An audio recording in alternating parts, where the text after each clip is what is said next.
Tanggal 27 Oktober kemarin, kita memperingati Hari Listrik Nasional yang ke-77. Artinya sudah 77 tahun peringatan ini dilakukan. Dan tahun ini, tema yang diambil adalah Terang Negeriku, Bangkit Indonesiaku. Dalam kesempatan ini, kita akan memaknai Hari Listrik Nasional dari sudut pandang para pekerja. Bagaimana para pekerja, khususnya pekerja di sektor ketenagalistrikan, khususnya lagi adalah mereka yang statusnya adalah outsourcing, pekerja outsourcing di PLN, itu kemudian memaknai Hari Listrik Nasional. Apakah Hari Listrik Nasional itu segegap gembira seperti yang disuarakan? Apakah kemudian ada catatan-catatan khusus dari pekerja? Tentu saja tidak adil kalau kita bicara tentang Hari Listrik Nasional, tetapi tidak mendengar apa yang menjadi jeritan hati, suara hati para pekerja yang selama ini berada di garda depan untuk memastikan listrik tetap menyala.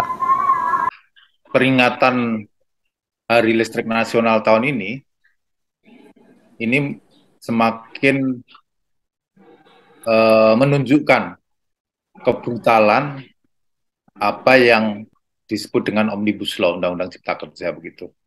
Dan itu diadopsi secara penuh oleh PLN, dalam hal ini direksi PLN yang kemarin menyebut secara dramatis begitu bagaimana PLN diperjuangkan oleh para pekerja PLN, direbut dari Belanda, dari penjajah begitu. Nyatanya hari ini menjadi PLN telah menjadi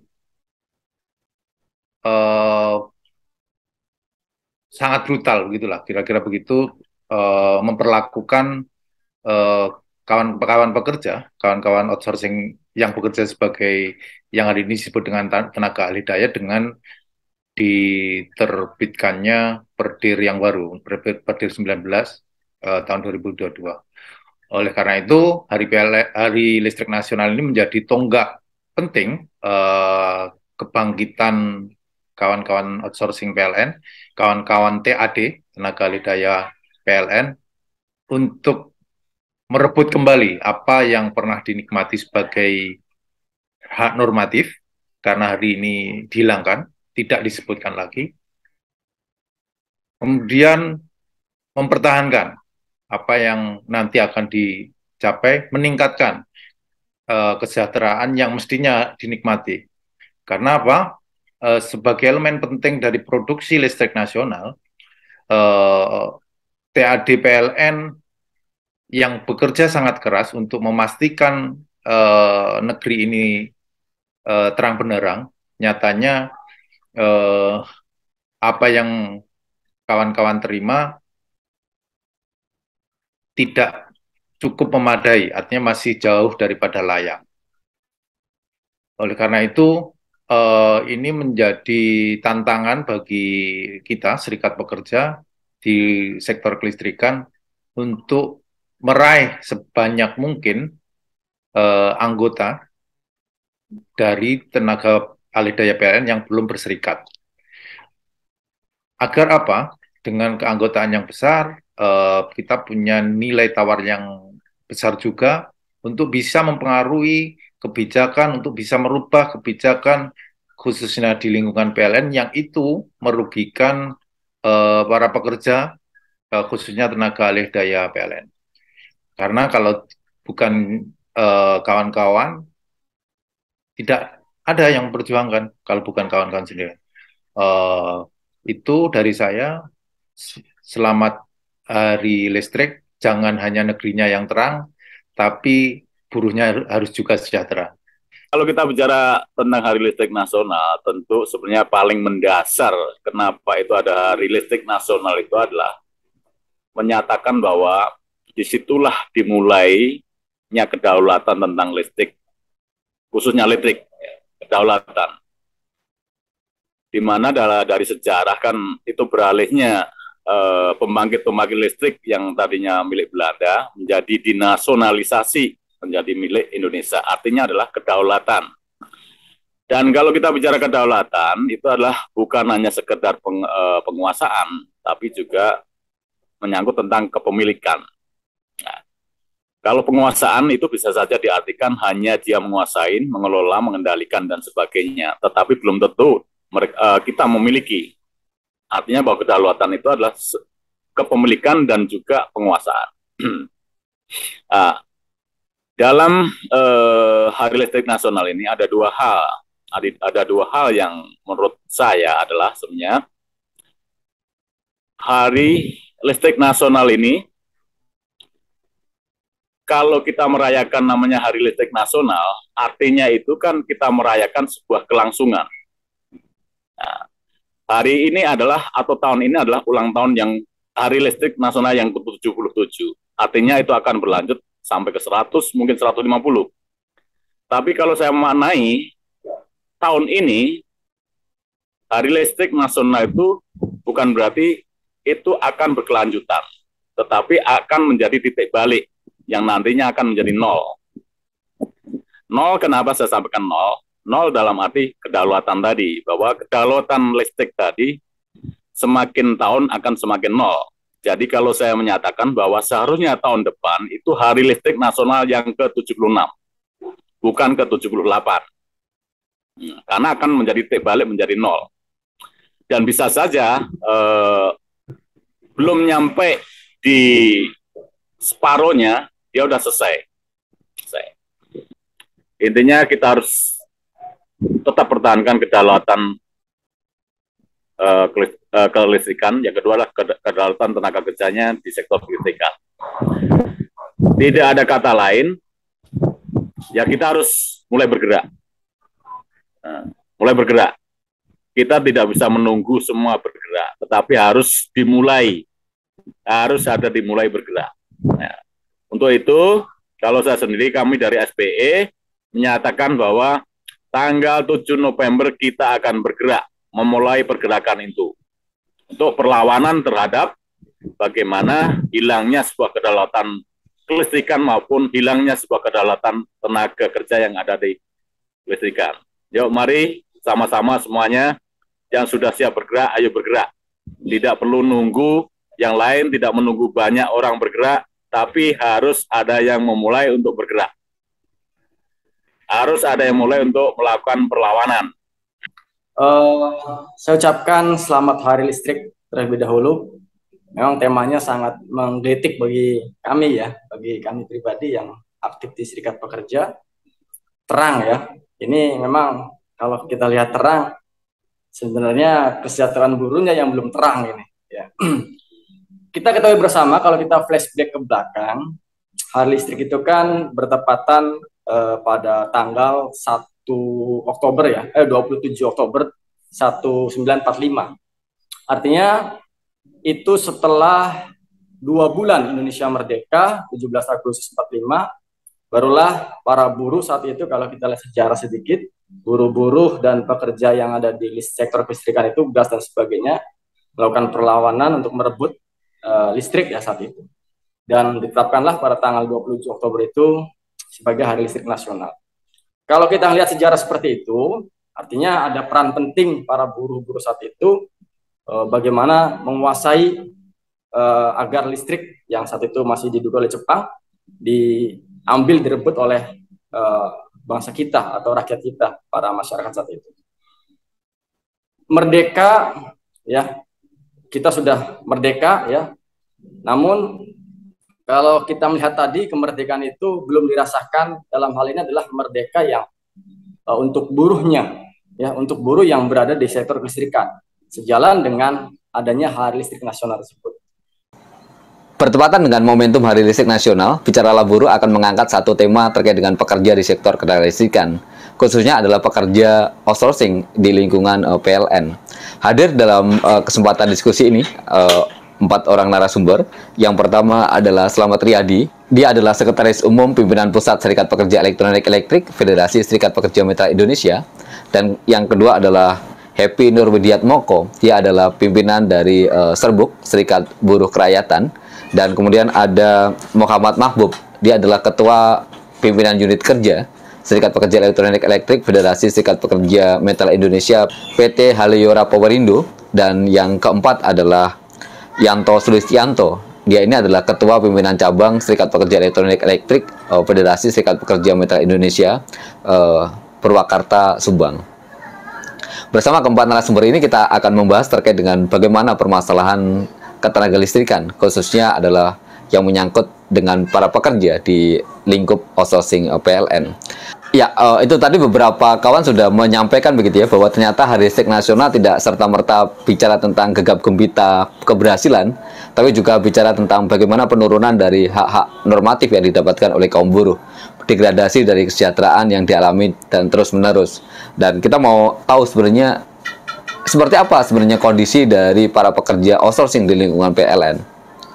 Barangkali Bung Mahbub, pekerja aktif di PT Haliora Power, itu bisa menceritakan bagaimana kondisi dari hubungan industrial yang ada di teman-teman pekerja di sektor keterlistrikan.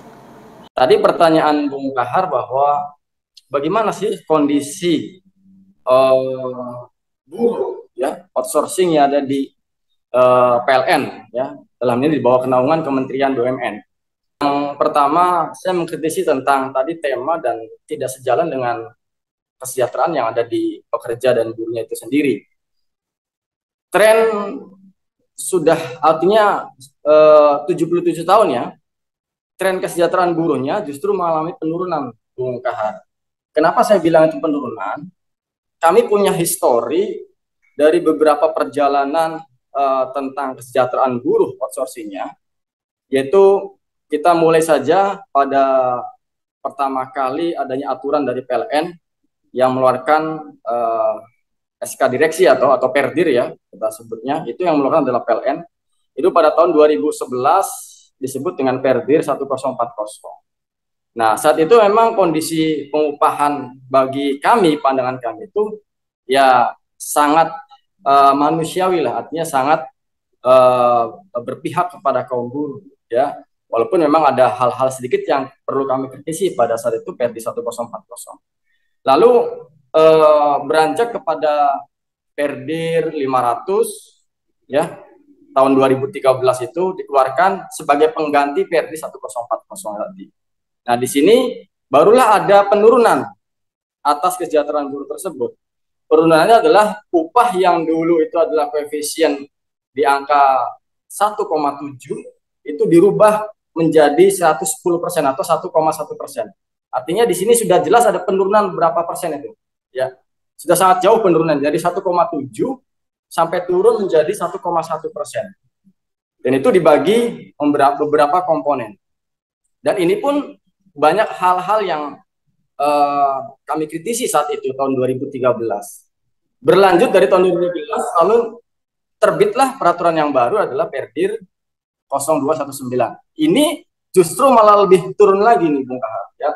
Jadi tren ini benar-benar turun 1040, 500 lalu 219 mengalami penurunan yang sangat gratis. Ini yang terus kami suarakan sampai di atas ini untuk menyikapi tentang Perdi 119. Bagaimana tidak, saat dulu upah itu adalah satu paket yang tetap itu, tiba-tiba dalam Perdir 219 itu dirubah ya, dipecah kembali. Dipecah. Yang dulu upah itu adalah satu paket sehingga dipecah menjadi dua.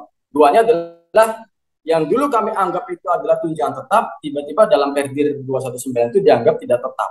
Yang kita sebut dengan bantuan pengembangan kompetensi.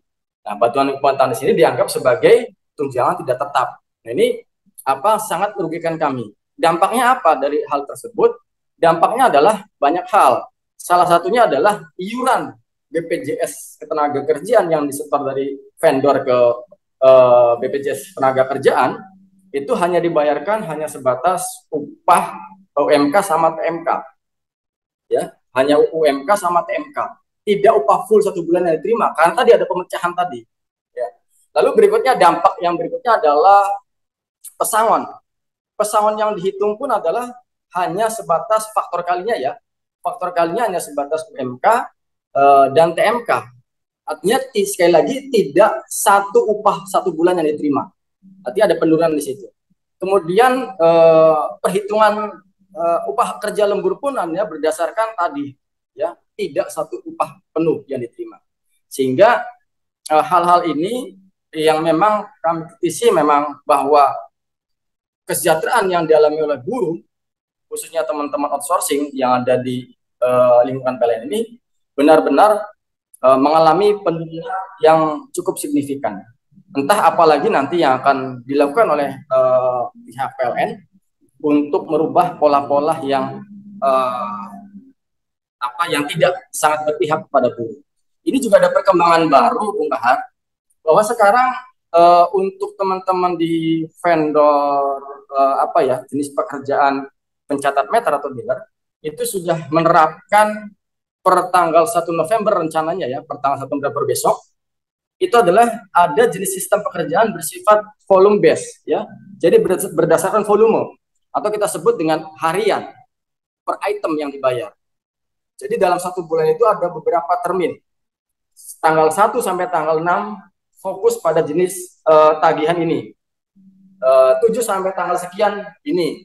Jadi semua masing-masing item itu adalah dibagi kurang lebih dalam 1 bulan itu ada 5 item jenis pekerjaan yang harus dilakukan oleh teman-teman dealer tersebut. Dan masing-masing tahapan tadi 1, 2, 3, 4, 5 itu juga di upahnya berdasarkan rupiah per item. Contoh, kalau yang saya ketahui ya, pencatatan meter atau baca meter ya dari tanggal berapa itu? 26 sampai tanggal 30. Ya, tanggal 26 sampai tanggal 30 dibayar di angka berapa tuh? 1000-an lah, kurang lebih 1500 atau berapa? Saya lupa angkanya, nanti mohon dikoreksi, Bung Yanto barangkali tahu. Itu kalau satu pekerja OS dapat menagihkan kepada pelanggannya misalkan 10 orang, maka yang dibayar adalah 10 orang tadi. 1.500, contoh 1.500 dikali 10 orang. Maka itu yang dibayarkan oleh vendor kepada pekerja sebagai upahnya. Belum item-item yang lain itu. Sehingga ada potensi apabila ini terjadi, maka ada upah di bawah UMK.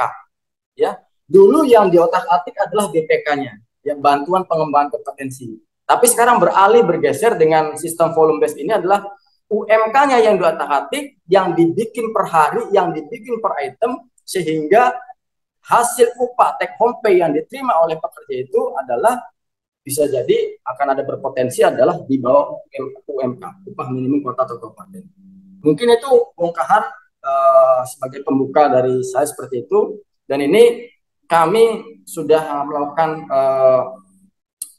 teguran ya secara lisan bahwa kami menolak dengan sistem tersebut ya, dan tidak imbang juga rasanya dengan keuntungan PLN di tahun 2022 ini adalah sebesar 17,4 triliun itu, namun kesejahteraan ini belum dirasakan oleh teman-teman outsourcing. Dan jangan salah juga bahwa jumlah outsourcing di seluruh Indonesia itu kan kurang lebih ada 113.000. Ini jauh lebih besar daripada teman-teman yang ada di pegawai organiknya. Artinya banyak peran pekerja outsourcing yang turut andil menghasilkan laba bersih, turut andil dalam menaikkan target-target perusahaan. Namun kesejahteraan yang didapat oleh teman-teman sendiri tidak ada. Yang ada hanya kerja dan penekanan untuk kerja, dan itu sangat tidak adil lah bagi kami teman-teman buruh outsourcing di lingkungan PLN. Mulai dari teman-teman yang ada di sektor teknik, pembangkit, semua itu sudah diserahkan kepada teman-teman outsourcing sampai dengan cleaning service. Jadi hampir semua sektor. Nah, saat ini saja rekan kami saja yang dulu memegang hanya di sistem 20 kafe, ya, 20 kafe itu sistem tegangan menengah, itu sekarang sudah ke tegangan tinggi. Artinya teman-teman itu yang dulu dikelola oleh teman-teman organik, sekarang akan diserahkan ke teman-teman outsourcing atau OS. Nah, ini artinya semua lini hampir dari jabatan atau dari jenis pekerjaan teknik sampai dengan non-teknik itu semua hampir sudah dikuasai oleh teman-teman outsourcing. Maka tidak heran, itu saja tahun 2021 saja kita outsourcing sudah 113.000. Kalau sekarang semakin banyak jenis pekerjaan yang sudah dikuasai oleh teman-teman outsourcing, mungkin data itu akan ada perubahan. Saya kira seperti itu, Bung. Jadi hampir semua ya, semua lini sudah dikuasai oleh teman-teman outsourcing yang memegang. Begitu, Bung. Jadi teman-teman ini dengan kata lain dia bekerja di memang sektor yang core-nya ya, produksi inti dari PLN. Kalau nggak ada teman-teman, sebenarnya PLN ini juga nggak bisa berjalan begitu kira-kira, Bung. Betul, Bung. Oke, tapi untuk kesejahteraannya tadi dikatakan justru dari tahun ke tahun itu semakin menurun. Bahkan kebijakan PLN atau keputusan direkturnya direksi PLN begitu, itu dia punya pengaruh ke teman-teman. Jadi gini, Bung Kahar, adanya Perdir yang tadi saya sampaikan dari tahun 2011, 2013, 2019 itu adalah aturan yang dibuat PLN untuk mengunci semua sistem kesejahteraan atau pengupahan kepada vendor-vendor. Namun kami dari sisi pekerja itu tidak bisa berbuat apa-apa. Artinya semua itu adalah yang mengendalikan adalah PLN. Sampai ke tingkat yang kecil saja PLN masih campur tangan untuk outsourcingnya. Kalau begitu bagi kami, kenapa kami tidak langsung diangkat saja sebagai karyawan PLN? Kalau itu adalah ikut campur dari PLN. Jadi masalah upah saja semua vendor tidak bisa berkutik-kutik apapun.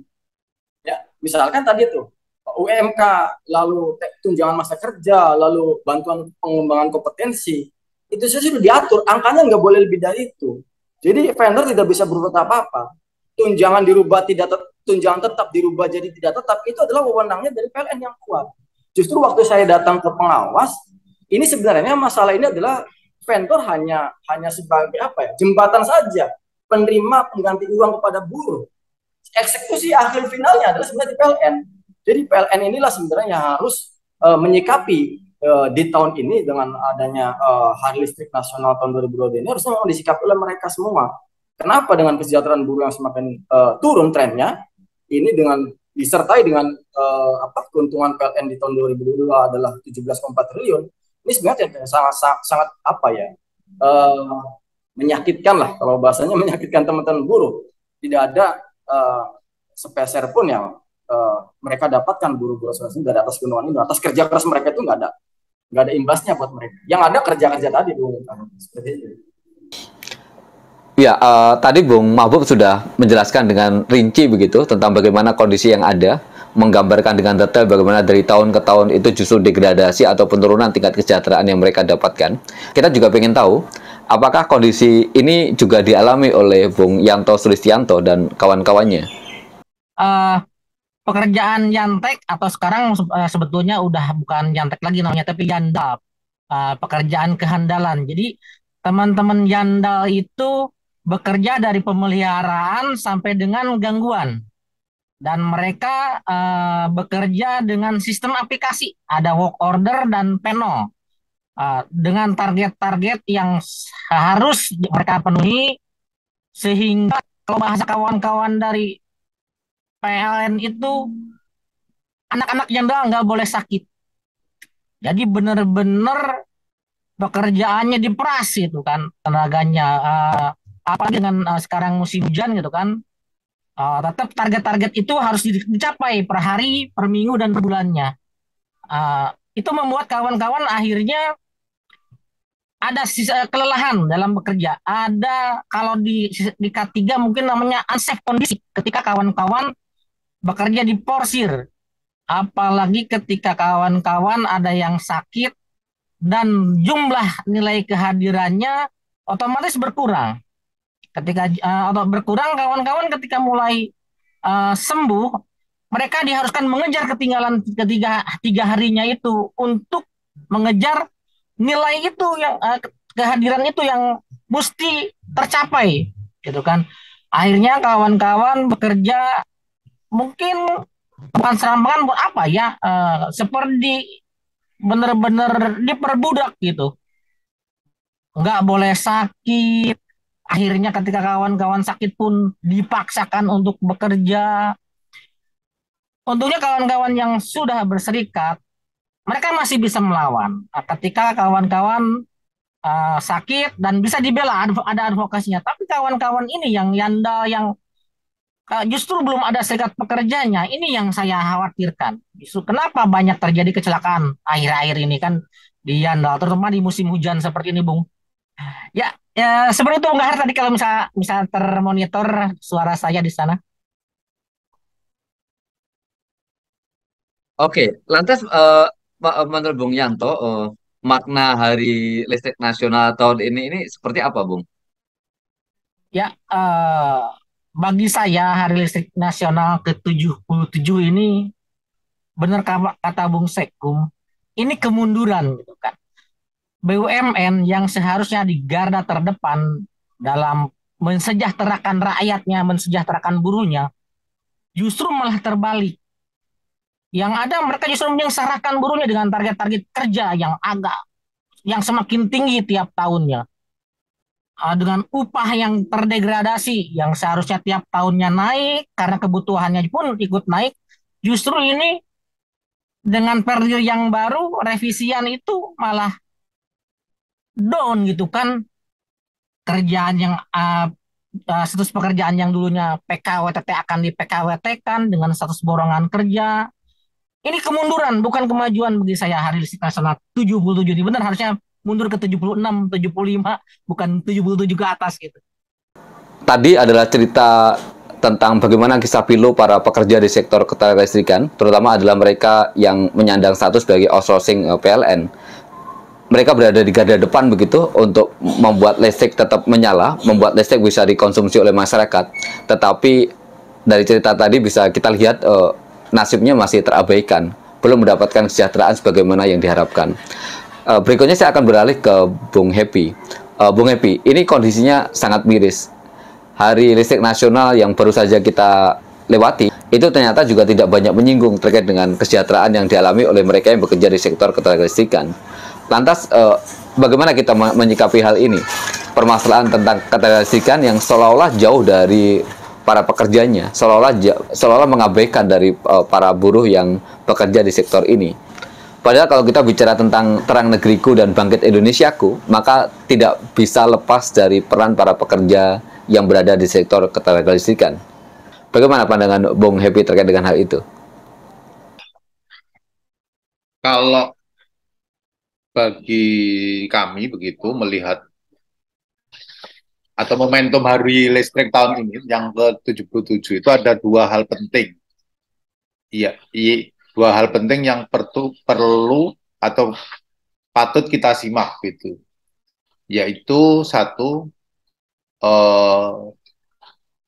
untuk teman-teman di PLN sendiri, khususnya di teman-teman pembangkitan, itu mereka mulai kehilangan satu persatu aset yang selama ini dikuasai oleh mereka atau dikuasai PLN, yaitu dengan take over PLTU Pelabuhan Ratu menjadi kepada penyerahan ya kepada PT Bukit Asam. Artinya apa yang dikhawatirkan oleh kawan-kawan PLN, khususnya hari ini yang getol menolak itu adalah teman-teman dari Indonesia Power dan PT Pembangkita Jawa Bali melalui serikat pekerja mereka yaitu PPIP dan SPPJB tentang penguasaan negara pada energi listrik ini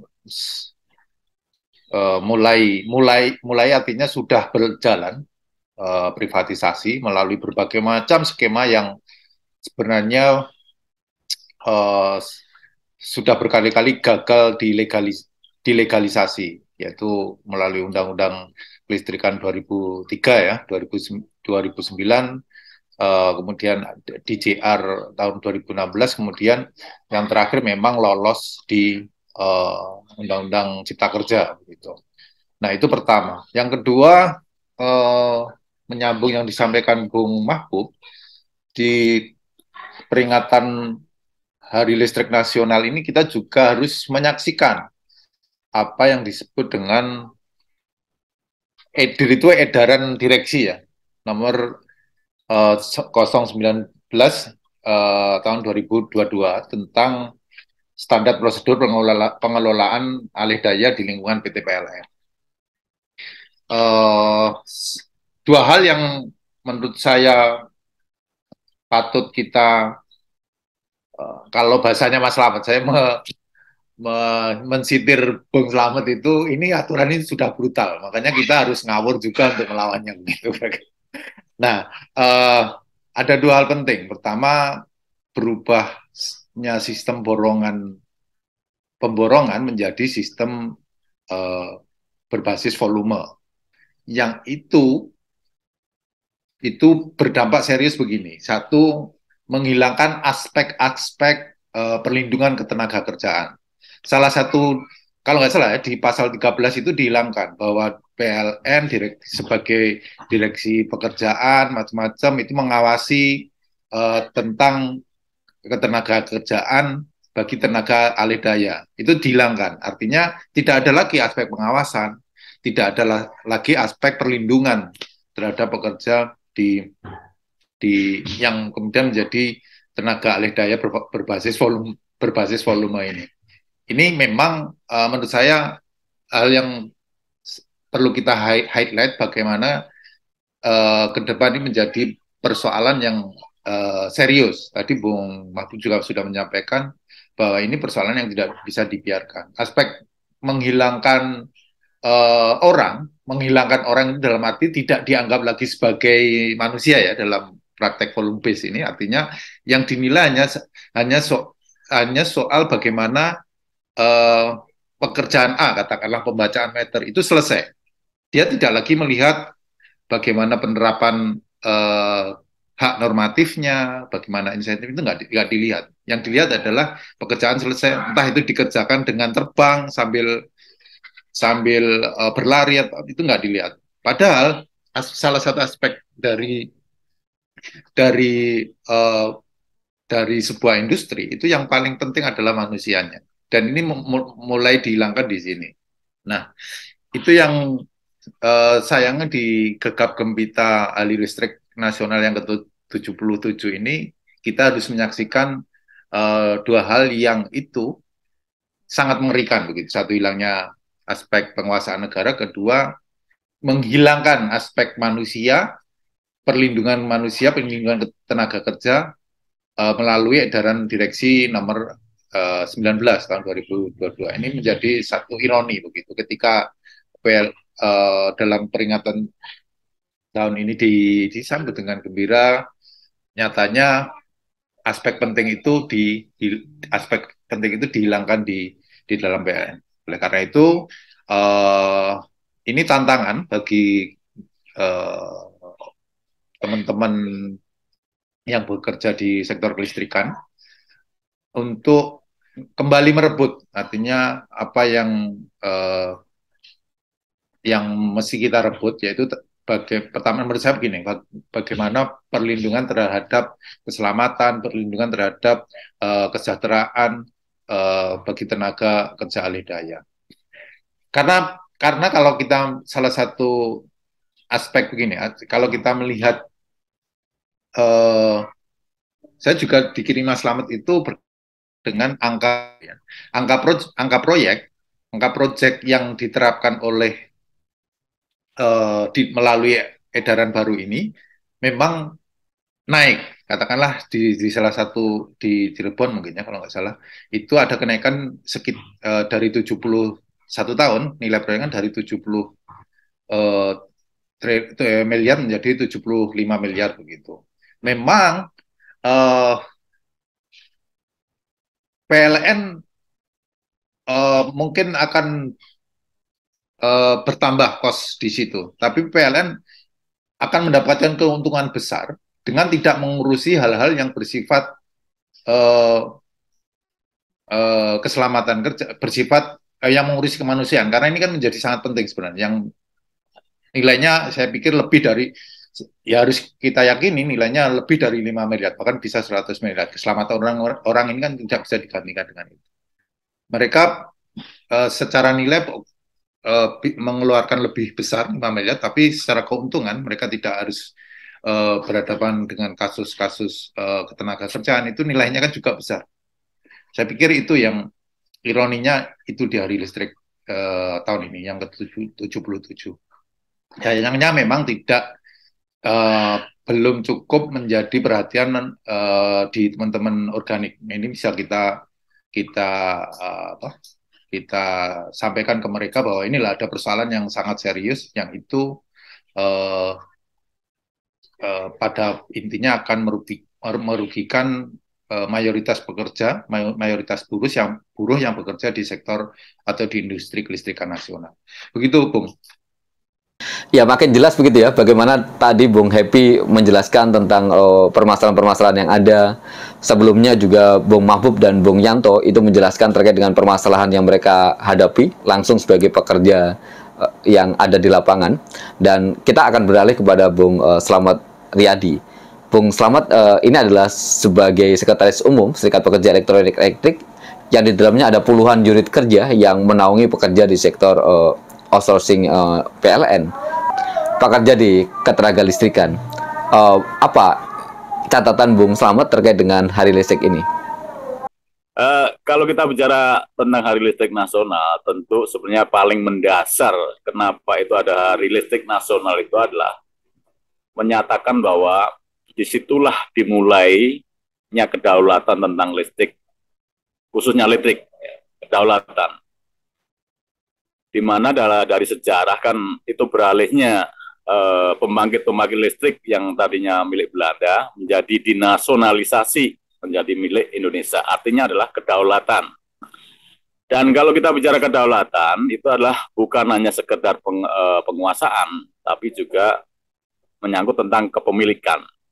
Nah, kalau penguasaan itu bisa saja diartikan hanya dia menguasai, mengelola, mengendalikan, dan sebagainya. Tetapi belum tentu kita memiliki. Artinya bahwa kedaulatan itu adalah kepemilikan dan juga penguasaan. Dalam Hari Listrik Nasional ini ada dua hal. Ada dua hal yang menurut saya adalah sebenarnya Hari Listrik Nasional ini, kalau kita merayakan namanya Hari Listrik Nasional, artinya itu kan kita merayakan sebuah kelangsungan. Nah, hari ini adalah, atau tahun ini adalah ulang tahun yang Hari Listrik Nasional yang ke-77. Artinya itu akan berlanjut sampai ke 100, mungkin 150. Tapi kalau saya memaknai, tahun ini, Hari Listrik Nasional itu bukan berarti itu akan berkelanjutan, tetapi akan menjadi titik balik yang nantinya akan menjadi nol.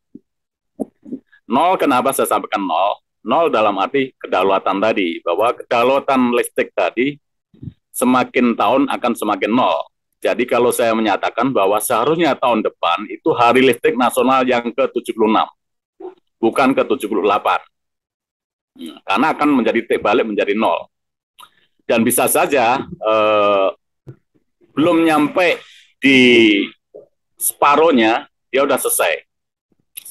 Jadi ada dua hal. Pertama adalah kalau saya bicara kedaulatan tentang listriknya sendiri, yang kedua adalah kedaulatan tentang pekerjanya. Khususnya ada pekerja-pekerja, kawan-kawan yang bekerja di vendor. Dari sisi kedaulatan, kita tahu bahwa, kenapa saya sampaikan bahwa Hari Listrik Nasional semakin ke depan bukan semakin bertambah, kalau saya sampaikan akan menjadi nol. Pertama adalah karena privatisasi di situ udah nyata, privatisasi terhadap kelistrikan di Indonesia itu udah nyata, di mana bahwa PLN sebagai penanggung jawab untuk pengelolaan listrik, ya, untuk menjaga kedaulatan listrik negara, sekarang sudah berangsur-angsur melepas kepemilikannya kepada asing maupun kepada swasta. Yang terakhir kita tahu bahwa PLTU di Sukabumi di Pelabuhan Ratu sudah dijual kepada Bukit Asam.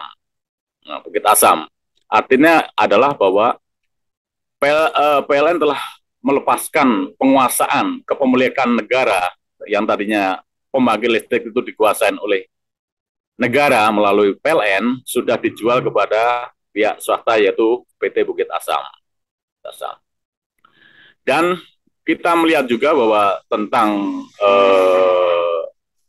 rencana holding maupun subholding itu nyata bahwa itu adalah sebuah proses privatisasi, pelepasan sebuah kepemilikan, pelepasan sebuah penguasaan negara kepada swasta. Di mana kalau kita melihat dari skemanya bahwa PLN hanya akan menguasai distribusi, jaringan, dan penjualan. Artinya, produksi listrik akan dikuasai oleh swasta maupun asing. Sehingga PLN hanya sebagai pendistribusi, sebagai penjaga jaringan, dan juga sebagai penjual maupun penagih. Dan ke depan saya yakin bahwa jaringan pun kemungkinan besar ke depannya jaringan itu pun akan disewakan. Yang sekarang menjadi PLN masih mengelola langsung, memiliki langsung. Nantinya PLN hanya akan memiliki jaringan, tapi dia akan sewakan. Dia tidak akan mengelola jaringan itu, tapi dia akan disewakan ke swasta. Artinya dari sisi kedaulatan terhadap kepemilikan listrik, itu semakin hari, semakin tahun, ada semakin hilang. Yang kedua, kedaulatan terhadap pekerja. Ya. Tadi sampaikan Bung Mahbub bahwa dari tahun ke tahun terjadilah penurunan terhadap kesejahteraan. Terjadilah penurunan terhadap pelindungan bagi tenaga alih daya. Tenaga alih daya. Ya. Di mana bahwa pertama adalah yang saya sampaikan adalah artinya bahwa kedaulatan tenaga alih daya itu ataupun kedaulatan pekerja itu hilang. Pertama adalah kedaulatan terhadap bagaimana kelangsungan pekerjaan para pekerja yang bekerja di lingkungan ataupun para pekerja di bidang kelistrikan. Yang kedua adalah akan hilangnya jaminan upah, perlindungan upah terhadap pekerja di sektor kelistrikan. Ketiga, akan hilangnya jaminan terhadap jaminan sosial kepada tenaga pekerja di kelistrikan. Artinya ada dua kedaulatan yang akan hilang. Pertama adalah kedaulatan terhadap kepemilikan dan penguasaan tentang produksi listrik itu sendiri. Yang kedua adalah kedaulatan yang akan hilang, yang akan dialami oleh para pekerja di sektor kelistrikan. Kalau kita bicara sekarang, tadi sampaikan Bung Mahbub, sudah banyak hal yang hilang. Di antaranya adalah jaminan kelangsungan pekerjaan, itu sudah mulai hilang. Kedua, jaminan terhadap upah sudah mulai hilang. Yang tadi sampaikan Bung Mahbub, dari bagaimana dari upah tadi yang menjadi upah tetap, lama-lama dipecah menjadi upah tetap dan upah tunjangan tidak tetap, dan lama-lama juga akan semakin habislah apa itu yang dinamakan upah tetap. Yang ketiga tentang jaminan sosial, itu juga. Nah, sekarang kalau saya melihat adalah bahwa dengan adanya Omnibus Law, ini sudah jelas bahwa para pekerja di sektor kelistrikan, ini sekarang dengan adanya peraturan yang baru dari PLN, yaitu Peraturan Direksi nomor 19 tahun 2022, di situ semakin jelas tentang bagaimana hilangnya sebuah jaminan kelangsungan kerja. Karena dalam peraturan tersebut, secara nyata dan jelas, dia mengacu kepada PP 35 tentang kelangsungan pekerjaannya, tentang hubungan kerjanya. Dan tentang upahnya dengan jelas mengacu kepada PP 36. Nah, yang paling parahnya adalah jelas dalam karena PP nomor 36 mengatur adanya upah berdasarkan volume kerja. Di dalam Perpres 019 tahun 2022 dengan nyata dia sudah langsung menyadur apa yang diatur dalam PP 36, yaitu upah jenis pekerjaan PLN itu ada yang dibagi menjadi jenis pekerjaan dengan sistem pengupahan, yaitu sistem volume basic volume. Ya.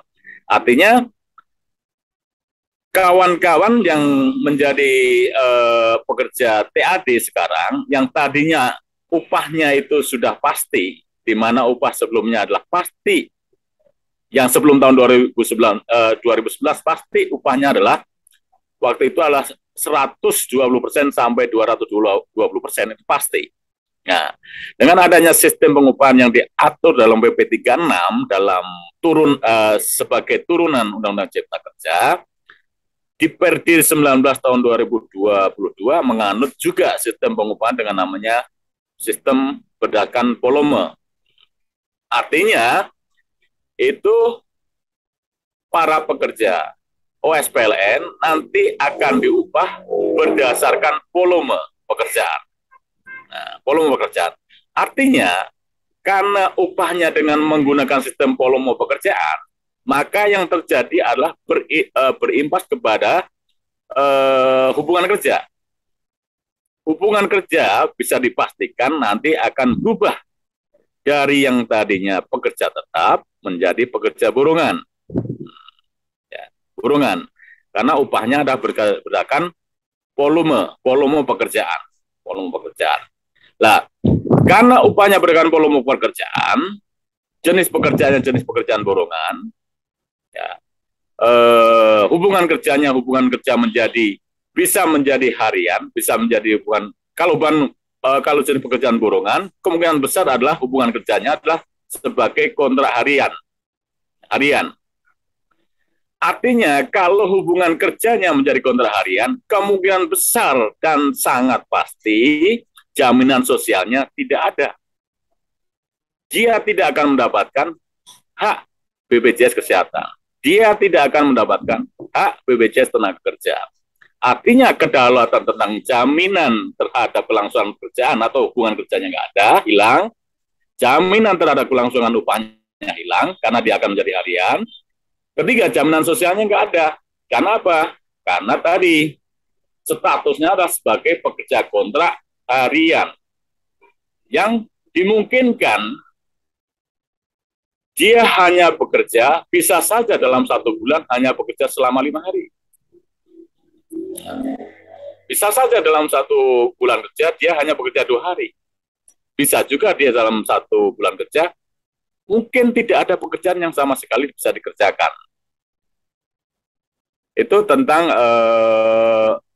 tentang 2 hal yang saya sampaikan tentang hilangnya kedaulatan. Ada 2 hal yang tadi saya sampaikan, saya pertegas lagi. Jadi Hari Listrik Nasional ini sekarang ini sebenarnya mundur, seharusnya mundur, bukan berkelanjutan. Ya karena tadi ada 2 hal kedaulatan yang telah hilang di dalam sektor kelistrikan itu sendiri. Banyak diceritakan ada 2 hal yang hilang itu pengaruh yang Bung Slamet tadi cerita banyak soal penderitaan yang dialami oleh buruhnya begitu. Tapi itu berdampak nggak sih ke masyarakat, Bung Slamet? Dampaknya jelas dan pasti. 1, tentang hilangnya kedaulatan tentang kepemilikan dan penguasaan sektor kelistrikan, itu dampaknya adalah bisa akan berdampak kepada sebuah persaingan harga, kenaikan harga tarif listrik. Karena apa? Karena produksi listrik itu akan diproduksi oleh swasta, sehingga swasta punya bargaining power yang tinggi terhadap harga listrik. Dialah yang akan mengendalikan. Karena dia yang produksi, maka dia yang akan mengendalikan harga. Nah, sekarang sudah terjadi. Kenapa ada sistem take or pay, ya, TOP, di mana bahwa berapapun swasta produksi, 70%-nya harus dibayar oleh PLN.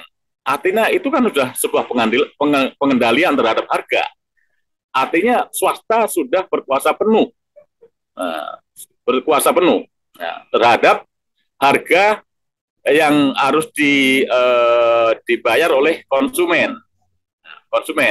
Karena apa? Dengan sistem take or pay sekarang, jelas bahwa MOU-nya ada mau dipakai oleh konsumen atau tidak, produksi pembangkit swasta 70%-nya harus dibayar oleh PLN. Sedangkan berapa dia harus bayar? Kalau tidak salah, sekarang PLN membayar kepada swasta itu 1.400 per KWH. Sedangkan dijual ke masyarakat 1.200. Artinya, pemerintah harus subsidi kepada PLN sebesar 200. Sedangkan sebenarnya kalau pembangkit pembangkit milik PLN sendiri, dia produksi itu harga jual produksinya hanya 900. Nah, 900. Tetapi justru pembangkit PLN lah yang dihilangkan. Artinya, pertanyaan saya sampai kapan nanti pemerintah kuat untuk memberikan subsidi kalau semua pembangkit listrik ini sudah dikuasai oleh swasta? Kalau sekarang masih ada pembangkit yang dimiliki oleh negara, oleh PLN, yang hanya menjual harga ke PLN 900 per kWh. Nah, sekarang produksi yang dijual ke masyarakat masih ada dari hasil produksi PLN sendiri dengan harga produksi 900. Nah, sedangkan harga produksi dari pembangkit swasta saja sudah di atas 1.400. Sedangkan PLN menjual ke masyarakat cuma 1.200. Kalau nanti semua pembangkit itu dikuasai oleh swasta, artinya PLN membeli dari pembangkit swasta udah harga 1.425, 1.400 lebih, dan harus menjual ke masyarakat 1.200. Artinya kemungkinan besar adalah akan terjadi lonjakan kenaikan tarif listrik. Karena apa? Karena kemungkinan besar bahwa pemerintah tidak akan mampu lagi untuk memberikan subsidi kepada harga tarif listrik. Itu yang pertama. Nah, yang kedua, tentu dengan adanya beralihnya tadi tenaga kerja menjadi burongan, menjadi harian, artinya daya beli masyarakat, buruh itu kan bagian dari masyarakat. Buruh TAD, buruh outsourcing itu bagian dari masyarakat. Artinya pendapatan masyarakat, pendapatan buruh yang bekerja di sektor tenaga listrik, daya belinya turun drastis. Sehingga dengan daya beli pekerja, bayangkan saja sekarang ada 113.000 pekerja outsourcing PLN. Itu hanya yang di bawah PLN, belum di bawah PCB, belum di bawah Indonesia Power. Dari 113.000 pekerja daya belinya turun, otomatis akan berpengaruh kepada daya beli terhadap masyarakat, berpengaruh kepada perputaran uang di tingkat bawah di masyarakat. Karena apa? Pekerja outsourcing itu kan dia akan memutarkan uangnya kan di tingkat bawah. Buat apa sih teman-teman itu yang pekerja outsourcing kayak kita lah sebagai pekerja? Pasti uang kita itu kan muternya kayak sekarang saya paling di tukang soto, ya kan? Di orang-orang bawah juga, di UMKM, belinya juga tas-tas yang produksi UMKM. Lah kalau kita yang sekarang pekerja, teman-teman pekerja OSPLN yang sekarang digaji masih di atas UMK, masih bisa beli soto. Nah, paling enggak seminggu sekali, ataupun habis gajian, ngajak keluarganya beli soto. Kalau nanti dalam sebulan hanya dia bekerja 4 hari, mana mungkin dia beli soto lagi. Nah, paling juga makan, beli ikan asin, pokoknya lauknya yang awet-awet. Garam, ikan asin yang awet lah, dalam sebulan masih bisa dimakan, kan gitu kan. Nah, jajan nggak akan pernah lagi, nggak akan bisa lagi. Ya bayangkan aja kalau dalam 1 bulannya bekerja 4 hari. Anggap aja selama 4 hari gaji per hari 150.000, hanya 600.000. Dalam 1 bulan dia mendapatkan upah. Ya artinya uang yang berputar di masyarakat bawah juga berkurang. Artinya itu juga akan berdampak kepada masyarakat yang lain, terhadap UMKM, terhadap pedagang kecil, itu akan sangat berpengaruh. Bayangkan 113.000 pekerja. Nah, itu kalau gajinya anggap aja 1 juta udah berapa? Kan rata-rata anggap aja 2 juta. Udah berapa miliar uang nanti akan hilang, nggak akan berputar lagi di masyarakat. Itu pendapat saya, Bung Ar. Terima kasih. Teman-teman, permasalahan demi permasalahan sudah kita kupas dengan tuntas, sudah diuraikan, sudah banyak hal yang kemudian disampaikan. Tapi kemudian tidak elok rasanya kalau kemudian kita tidak juga menyodorkan solusi. Nah, terkait dengan permasalahan-permasalahan yang ada tadi, apa kira-kira solusi yang bisa dilakukan, langkah-langkah yang bisa dilakukan untuk memastikan bahwa permasalahan-permasalahan tadi bisa dituntaskan, bisa diselesaikan? Ya, ini pemikiran yang umum gitu kan. Pemikiran umumnya artinya tidak spesifik yang dihadapi oleh serbuk, katakanlah begitu. Jumlah pekerja atau tenaga alih daya PLN yang menjadi anggota serikat ini kan jumlahnya masih sangat sedikit. Katakanlah 10%, saya tidak terlalu yakin bahwa ada 10% yang sudah berserikat. Di situ poin pentingnya. Artinya jumlah yang sangat sedikit yang berserikat ini menjadi artinya selaras dengan linier dengan kekuatannya yang juga tidak maksimal untuk mampu mempengaruhi kebijakan di PLN. Itu hal yang terjadi hari ini. Katakanlah ini menjadi tantangan bagi serikat pekerja yang melakukan pengorganisasi, yang bekerja di sektor ini, di sektor kelistrikan, untuk meningkatkan kapasitas densitas keanggotaan di sektor ini, sehingga menurut keyakinan kami begitu, dengan bertambahnya jumlah anggota tentu dan meningkatnya kapasitas anggota serikat itu linear dengan kemampuan atau meningkatnya daya tawar pekerja buruh di sektor kelistrikan. Kalau jumlahnya bisa ditingkatkan 40%, 50%, tentu akan berbeda situasinya. Saya meyakini itu akan berbeda situasinya dengan hari ini. Nah, ini tantangan bagi teman-teman Serbuk dan SPE tentu saja yang leading lah di teman-teman TAD PLN. Begitu, Bu. Apa yang harus dilakukan oleh teman-teman buruh outsourcing di lingkungan BNN? Jadi yang pertama adalah menguatkan internal dari teman-teman buruh outsourcing itu sendiri. Karena dari jumlah 113.000 pekerja itu di lingkungan PLN outsourcingnya itu belum mencapai 50% para buruh outsourcing itu berserikat atau tergabung dalam serikat pekerja. Nah, harapan ini ya bagi teman-teman outsourcing di seluruh Indonesia yang melihat video ini, harapan kami adalah teman-teman bersatu dalam wadah serikat pekerja untuk memperkuat bagaimana kawan-kawan berjuang tentang kesejahteraan buruh outsourcing di PLN ini agar ada peningkatan, minimal ada peningkatan.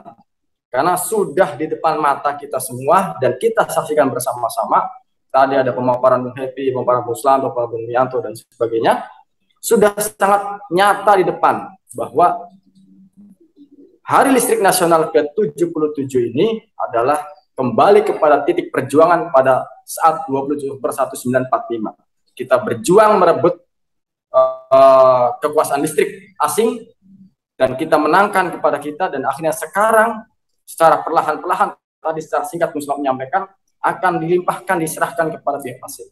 Nah, ini kekuatan ini harus menjadi kekuatan yang sangat besar teman-teman outsourcing di seluruh Indonesia, harus menjadi momentum pada saat ini agar teman-teman buruh itu adalah bersatu dalam wadah serikat pekerja.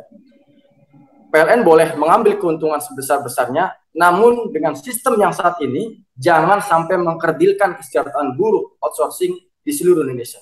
Ya, unsur-unsur buruh harus tetap ada. Ya, tadi ada social security, income security, dan satu adalah apa itu satunya? Ada tiga ya, ada tiga yang menjadi unsur kita dalam di buruh di seluruh Indonesia harus tetap ada.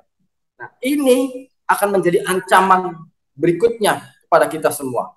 Ada hal-hal yang tidak manusiawi yang dilakukan oleh pemerintah. Adanya Undang-Undang Cipta Kerja ditambah dengan regulasi yang ada saat ini, peraturan yang baru Perdi 19 tahun 2022 ini sudah sangat nyata-nyata, sehingga tidak ada alasan untuk buruh para pekerja di seluruh Indonesia, buruh outsourcingnya, untuk tidak bersatu dalam wadah serikat pekerja. Nyata sudah depan bahwa kita harus sama-sama bergandengan tangan untuk bisa melakukan perlawanan terhadap hal-hal yang ini adalah harus menjadi milik bangsa Indonesia, dan kesejahteraan buruh harus ditingkatkan. Maka tidak ada alasan untuk buruh ya outsourcing yang ada di lingkungan PLN untuk bersama dalam wadah serikat pekerja. Pesan sebagai closing statement adalah Hari Listrik Nasional ke-77 tidak dijadikan sebagai euforia bagi pemangku kebijakan, bagi bawahannya adalah langsung di bawah naungan PLN, tidak hanya sebagai seremonial ya pada semua pemangku kebijakan, stakeholder yang ada, namun tolong perhatikan, jangan atas nama efisiensi, namun penekanan kesejahteraan buruh selalu ditekan dan terus ditekan. Ini menjadi momentum untuk kita semua, dan saya selaku pekerja aktif kepada stakeholder yang ada, perhatikan buruh. Tidak mengataskan efisiensi, tapi kesejahteraan buruh dipinggirkan dan mengalami penurunan yang sangat drastis. Dan penekanan kerja yang tiada henti dengan tadi tidak mengindahkan asas-asas buruh, social security, income security, dan job security tadi, itu harus tetap diperhatikan. Jangan sampai buruh dimiskinkan di negeri sendiri. Intinya kita harus tetap pertahankan kedaulatan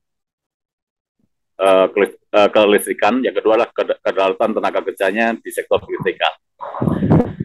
Tidak ada kata lain, ya kita harus mulai bergerak. Mulai bergerak. Kita tidak bisa menunggu semua bergerak, tetapi harus dimulai. Harus ada dimulai bergerak. Nah, untuk itu, kalau saya sendiri, kami dari SPE menyatakan bahwa tanggal 7 November kita akan bergerak, memulai pergerakan itu.